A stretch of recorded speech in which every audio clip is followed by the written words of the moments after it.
Smart Listener, kembali lagi masih di Smart Community dan kita masih bersama dengan teman-teman dari Ikatan Duta Kampus Sulawesi Selatan yang masing-masing punya title, punya jabatannya. Ya, kalau tadi Nabil sama Wahyuni mereka sudah menjelaskan apa arti menjabat sebagai putra-putri literasi. Sekarang kita ke Duta Kampus Nusantara nih, akan berkompetisi di tingkat nasional bulan depan. Smart Listener, Risa, bagi kamu apa sih arti menjadi seorang duta kampus?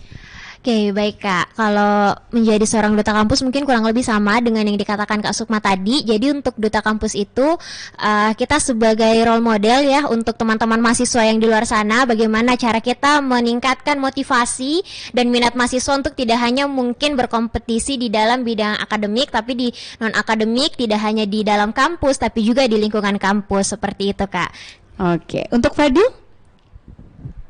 Baik Kak, jadi arti seorang duta ataupun gelar itu bagi saya bukan hanya sebagai role model, tentunya kita sebagai motivator dan inspirator bagi pemuda-pemuda lainnya untuk mampu berbuat ataupun mengarahkan ke hal-hal positif, karena ada begitu banyak kegiatan-kegiatan yang dapat dilakukan di luar sana. Oke, baik. Positif, Kak. Nah, apa aja nih kegiatan teman-teman di sebagai duta kampus ya, duta kampus Nusantara dan juga putra-putri literasi gitu ya. Saya yakin punya advokasi masing-masing, punya program kegiatan yang masing-masing.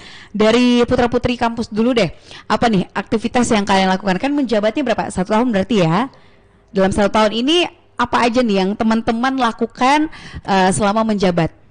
Iya, baik Kak. Jadi untuk jabatan dari putra-putri kampus Nusantara ini, karena kita kan baru akan seleksi di tingkat nasional nanti bulan depan Kak. Jadi selama menjabat di duta kampus, saya memiliki advokasi, yaitu saya membuat sebuah platform Kak, namanya Zero Zone Bullying, karena itu berkesinambungan dengan jurusan saya di jurusan Teknik Informatika dan Komputer.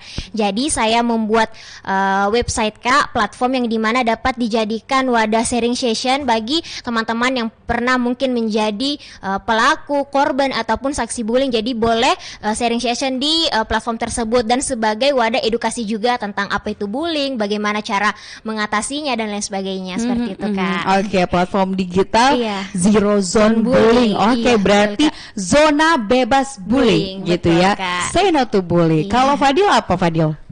Kalau tadi Risa itu buat sebuah website. Terus kalau saya mempunyai sebuah advokasi, yaitu Education Village. Nah, di mana advokasi ini saya terjun langsung ke satu tempat, di mana tempat ini merupakan tempat yang dimana terdapat anak-anak yang mungkin pendidikannya masih kurang. Nah, di situ saya memberikan edukasi yang positif, tentunya memberikan inspirasi kepada adik-adik di sana. Tepatnya di mana lokasinya? Di komunitas anak peduli anak jalanan Kota Makassar. Oh, oke. Kecamatan Manggala. Oh, oke. Iya, Baik, di Antang ya. Di Antang. Oke, baik. Kalau misalnya Wahyuni sama Nabil apa? Beda-beda kah advokasinya atau sama sebagai pasangan gitu? Beda Kak. Oh, beda ya. Baik Kak, terima kasih. Jadi kebetulan tadi yang dijelaskan oleh Fadil itu saya berkolaborasi Kak. Jadi Fadil itu mengajar dan saya itu membagikan buku Kak. Karena saya literasi, jadi saya lebih ke mengajar membaca, mengajar tentang mengaji juga. Kita mengajarkan tentang mengaji Kak. Jadi seperti itu Kak. Jadi saya berkolaborasi dengan Fadil. Tapi sebelumnya saya juga mempunyai advokasi yang harus saya jalankan, yang dimana advokasi itu saya terapkan waktu duta kampus Kak, yaitu penanganan kekerasan seksual Kak, yang dimana apalagi di lingkungan kampus Kak, banyak terjadi atau banyak kita lihat mengenai kekerasan seksual di kampus Kak. Jadi saya ingin berkolaborasi dengan lembaga-lembaga tinggi Kak, atau pemerintah Komnas HAM untuk lebih menjaga harkat perempuan Kak, yang dimana sudah dicanangkan juga di Permenristek Dikti nomor 30 tahun 2020 Kak. Jadi itu ada payung hukumnya, jadi kita bisa lebih leluasa untuk lebih menjaga diri kita Kak, apalagi kita sebagai perempuan. Seperti itu, Kak. Baik. Mencegah kekerasan seksual terjadi di lingkungan kampus anak-anak muda gitu ya. Nabil apa Nabil? Kalau advokasi saya pribadi itu judulnya House of Hope. Jadi Rumah Harapan. Kenapa saya namakan Rumah Harapan? Karena kita tahu literasi itu penting dan sebenarnya angka literasi kita masih belum cukup untuk dikatakan aman. Yes. Makanya saya katakan sebagai rumah harapan, sebagai harapan kita untuk meningkatkan angka literasi khususnya di Sulawesi Selatan.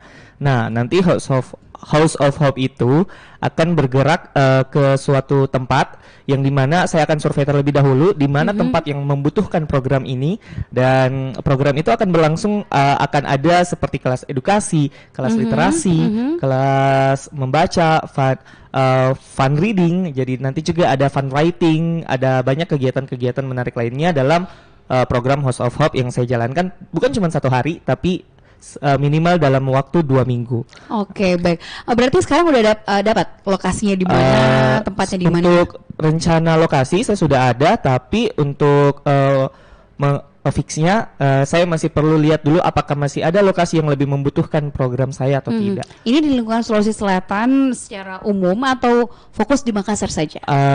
Kalau saya sih pakai ini ya Kak, kita lihat kayak bawang. Nah, jangan sampai kita mencari yang jauh, ternyata yang di dekat itu, yang dekat-dekat kita itu ada yang sebenarnya membutuhkan. Jadi saya mencari yang lapisan terdalam dulu. Oke, berarti di sekitaran Makassar gitu ya. Nah, ini bagus-bagus, keren-keren programnya Smart Listener, dan saya penasaran sebenarnya sebagai satu organisasi gitu yang mewadahi teman-teman ini sebagai duta kampus di Ikatan Duta Kampus, seperti apa sih memfasilitasi teman-teman dengan advokasinya masing-masing, dengan programnya masing-masing? Ada fasilitasi seperti apa sih yang atau dukungan gitu yang diberikan untuk teman-teman ini? Oke, baik Kak. Jadi setelah terjadinya pemilihan duta kampus setiap tahun itu pasti setelah itu kita mengadakan raker, namanya rapat kerja. Nah, di situ kita berembuk kira-kira program apa saja akan kita buat setahun ke depan. Nah, di situ setelah terpilih apa yang kita buat, itu nanti organisasi atau ikatan nanti yang mewadahi teman-teman. Jadi misalnya, jadi kita yang istilahnya ikatan itu yang mengarahkan kayak nanti kalian begini ya, kayak gitu. Jadi mereka tetap mengkoordinasi sama ikatan, dan untuk ya bantuannya mungkin kita bisa mencari sponsor begitu, proposal begitu. Jadi kayak ya ikatan itu harus selalu ikut Kak. Jadi harus ikut terlibat. Jadi mereka juga tidak bisa bergerak tanpa ada persetujuan dari ikatan. Oke, gitu. Tapi sejauh ini program apa sih yang atau aktivitas apa nih yang memang benar-benar diwadahi dan diakomodir langsung oleh teman-teman di ikatan? Hampir semua ya. Jadi setiap ada proker Kak, pasti semua itu. Jadi misalnya Risa punya proker itu semua Kak ikut. Dari tahun 2020, 2021 sampai 2022 tuh semua ikut Kak. Oh, oke. Jadi setiap punya satu proker itu kita bersama-sama begitu. Iya. Bukan hanya satu orang tapi bekerja bersama-sama gitu ya. Wow, keren. Nah, sebagai ambasador juga, sebagai istilahnya kalian tuh cerminan anak-anak muda gitu ya. Cerminan literasi, cerminan dari mahasiswa-mahasiswi yang ada di Sulawesi Selatan gitu ya. Gimana sih teman-teman menepis isu-isu miring soal gerakan-gerakan mahasiswa, atau bahkan melihat teman-teman mahasiswa tuh yang seringkali turun ke jalan bukan hanya berdemo tapi juga menggalang dana di jalanan gitu. Ada yang berasumsi miring terkait itu, mengatakan bahwa apa bedanya mahasiswa sama anak jalanan, toh